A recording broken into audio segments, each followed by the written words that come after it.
Well, we had a much better defensive effort. Our determination was in a good place at Bradley on Saturday, and the guys put themselves in good position to pick up what would have been a good one against a Bradley team that's kind of found their way now. They struggled the first kind of 3-4 weeks of the season, but they've really really figured some things out, and they were coming off a big home win, and so we did a lot of good things on Saturday. Things that I told the team, felt good about, proud of them. When you're without both Tristan and Will, both your starters up front, and in a game against Bradley, the way they're playing, I liked a lot of the things that we did. We had some defensive mistakes that put us in a little tougher spot. Bradley will do that to you some. So we got some things to clean up defensively. Tristan's a really good defender, really good individual defender, and the physicality that everybody's enjoyed. Watching him play with is it's been 2 games, but I've found out quickly the impact that he has had on our overall defense. It's 2 games in a row where the opponent has scored over 1 point per possession, and that hasn't happened all year. Where it's been back to back. I think there's only been 1 team over 1 point per possession and 2 teams that were right at 1 point per possession. And now in back-to-back games, they've both been above 1 point. And I think Tristan not being on the floor has been a big part of that. So our job, I tell you that, our job now is to figure out how do we do it again. How do we recalibrate and do it again and get our defense at a level where it was at when Tristan was in the lineup. So, but in terms of Saturday, man, we had guys did a lot of good things in position, and the last we'll call it 3 minutes of the basketball game created.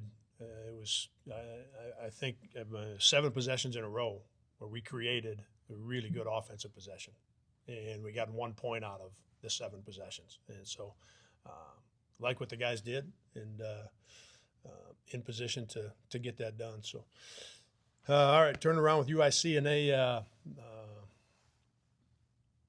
coming off that game at Illinois State.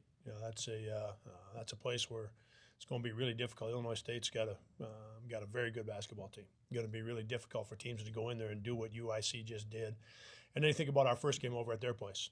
We turned it over 20 plus times. They really got after us defensively. They hurt us on the boards. They're playing 9 players, double-figure minutes, and their minutes are all pretty similar, kind of between 18 and 26, and they've got 9 guys in that range for the most part, in particular in the last 3 games that they've played, the last 3 conference games. And so their depth is good, their offensive rebounding is very good, their defensive pressure is very good. So, looking forward to another fun one tomorrow. I'll take questions.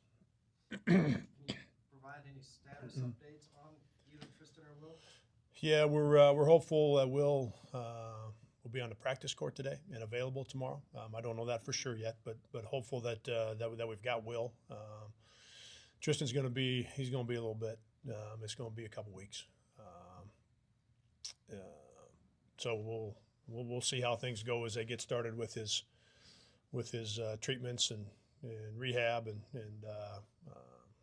but it's going to be a couple weeks. What was Tristan's injury? Oh, Bish would have to describe it to you. It was the injury to the hip. Yeah. Okay. But I wouldn't be able to describe it to you. It's a little bit of a different one. You don't see it.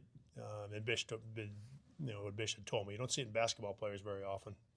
We haven't had one in my time here.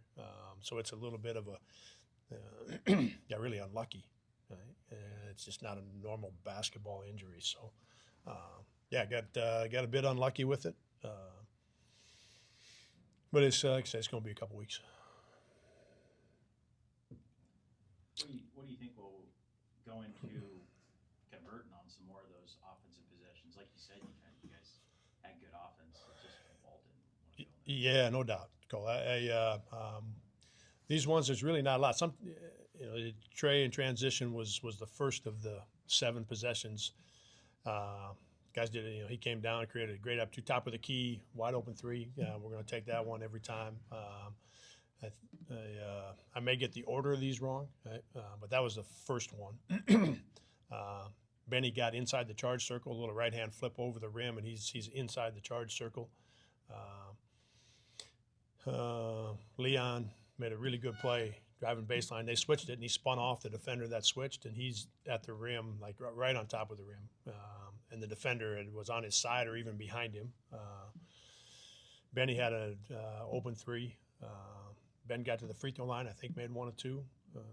Trey had another open 3. And then Trey got fouled and went to the free throw line. So they're really, in terms of like execution and what we're looking for, Cole, that we're going to take the same 7 possessions if we get them Tuesday night. It's one of those situations, and I don't have concerns. I've got all of the confidence that will make that we will get points out of those possessions. Right? If we can get those 7 possessions going down the stretch in a close game for all the ones that we have left this season, we're going to take it. Right? And we got guys that'll make. We'll get points out of them. So I'm not concerned about guys making the shot or making the layup or making the free throw. Right? It just happened to be where we had 7 in a row where we got 1 point out of it.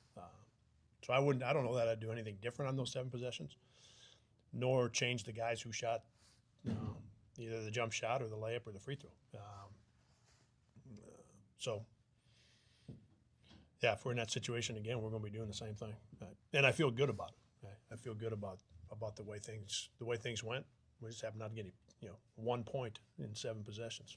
So Cade had to get his first significant minutes there. How do you feel he filled in in his role as a backup on? Chase. Chase, I mean, sorry. Yeah, he did a good job. It's when you don't have a lot of experience, when you don't have a lot of reps. He got in a hurry a couple times defensively, in particular. The one role where you got the pocket pass and he went and shot that little push shot. Like we do that every day in practice. So that's a good opportunity for our team, and that's one that Chase is real comfortable shooting. It was, more defensively, even being a little more physical, especially with their center. He's so big and strong that you've got to be physical enough where you hold your ground or you foul him. If you're going to give ground to a guy that big, he's going to end up next to the rim. And that the playing experience is what helps you most with that, Nelly. And that's where I'm glad Chase was in there for those minutes. It's going to help him if the next time he's in there against some of the guys in this league that have that kind of size. But there was one, in the first half where he got a little anxious and tried to block a shot instead of doing, what we work on every day, and that's hold your ground, bend your knees, put your chest between them and the basket, and make them shoot over the top of you. He got a little shot fake. Chase went forward. He turned, and I think he might have fouled him, or he turned and made the basket. But a lot of that is you've got a guy that doesn't have a lot of playing experience, so you kind of get a little bit anxious, and you want to help your team, and so I think the 10, 12, 14 minutes, I don't know what it was. I think that'll help him slow down just a little bit, defensively, and do the things that we're wanting to do in terms of making guys shoot over the top of us, as opposed to trying to get out on your toes or leave your feet and trying to block that shot. With Tristan out and Will questionable, a couple guys in your front court there, I can see how maybe you have lineups to play a little faster, perhaps. Meanwhile, I think UIC might want to play an opponent that plays faster. So what's that decision-making process like where personnel-wise maybe it's saying, hey, maybe we should try and speed it up, play a little smaller. Meanwhile, UIC, I think, likes to play that way. Yeah, it's our lineup will dictate our game plan more so than what UIC would like to do or not do, and that's we're different without both of those guys, and if Will is back, we're still different without Tristan. We're just a little more. Well, Schwabe just walked in with his Steelers jersey on. You think, we're a little more old school Steelers when Tristan is in the lineup. We just are, right? Franco Harris and Mean Joe Green, and we're more old school Steelers when Tristan is out there, right? I mean, we can all feel it. right? And we have missed that the last 2 games. And so to your question, offensively for us, now we've got 4 perimeter players because we'll start the same way with Benny, Leon, Max, Trey, and then hopefully Will's available and ready to go. Okay, so we are now more of a we've got more skill on the floor, right? More perimeter play on the floor with those guys, and that's where offensively. I talked about the last 3 minutes of the game offensively, but offensively at Bradley, we created a lot of good opportunities, and a lot of it had to do with the 4 guards on the floor and adjusting to what we were. We ran some stuff that we hadn't run before, so we're making that adjustment. It also is more challenging, I feel like, for the opposing team defensively in transition, right? To get you, so I feel like we're going to have, there's a good case to be made for us to increase the possessions a little bit, and some of those coming in transition because I think we're able to put more pressure on with this lineup in transition. A little harder to match up to in transition with this lineup right now, right? So yeah, I mean, the St. Mary's game where it's a 57 or 58 possession game, right? It's a little more suited when we're healthy, Tristan being a part of it. Without him, maybe we're talking trying to get those possessions up a little bit into 64 to 66, which still isn't super fast, right? You get to 70 and low 70s, now you're playing pretty fast.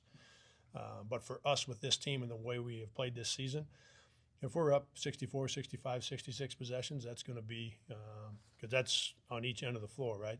So that would fit this team offensively for sure. Okay? And then it's figuring out defensively. Okay, if we're going to increase it, to 65, 66 possessions, that means we've got another 6 to 8 possessions at the defensive end, and we don't have Tristan at that end either, right? So that's the balance goal that I'm working through in my mind of. We're not as physical, we're not as good defensively without Tristan. So we've got to. That's where I say we've got to figure out how do we do that. How do we become a defensive unit that can hold teams under 1 point per possession again without Tristan in the lineup? At the same time, what's best for us offensively, and that's probably moving it up and down a little bit so that we can get some of those opportunities we're talking about.